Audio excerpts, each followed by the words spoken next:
দেখুন, আমরা এখানে সেখানে ঘুরতে গিয়ে অনেক পাবলিক প্লেসে কিন্তু আমরা ভিডিও বানাই।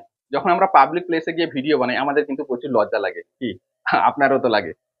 দেখুন, পাবলিক প্লেসে যখন আমরা ক্যামেরা অন করে ভিডিও বানানো শুরু করি, আশেপাশে থাকা লোকেরা কিন্তু আমাদেরকে তাকিয়ে থাকে। কেন তাকিয়ে থাকে বলুন তো?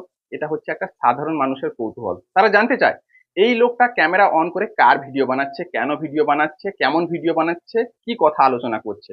এটা একটা সাধারণ মানুষের কৌতূহল। আপনি যদি কোনো পাবলিক প্লেসে গিয়ে ভিডিও বানান, যদি আমি ওখানে প্রেজেন্ট থাকি, আমারও কিন্তু কৌতূহল থাকবে যে আপনি কার ভিডিও বানাচ্ছেন, কেন ভিডিও বানাচ্ছেন বা ভিডিওতে কি কথা বলছেন। এটা সাধারণ মানুষের কৌতূহল, সকলেরই থাকে।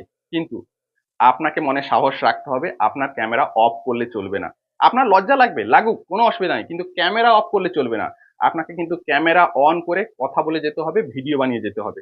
জানেন তো, পাবলিক প্লেসের ভিডিওগুলো সবচেয়ে বেশি ভাইরাল হয়। কেন হয় বলুন তো?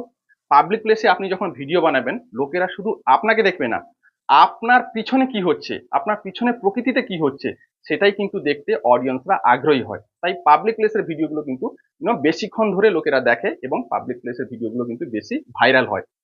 তাই এরপরে যখনই আপনি পাবলিক প্লেসে গিয়ে ভিডিও বানাবেন, লজ্জা পাবেন না। ক্যামেরা অফ করে নয়, ক্যামেরা অন করে ভিডিও বানাতে থাকুন, মনে সাহস রাখুন, আপনি সাকসেস পাবেন।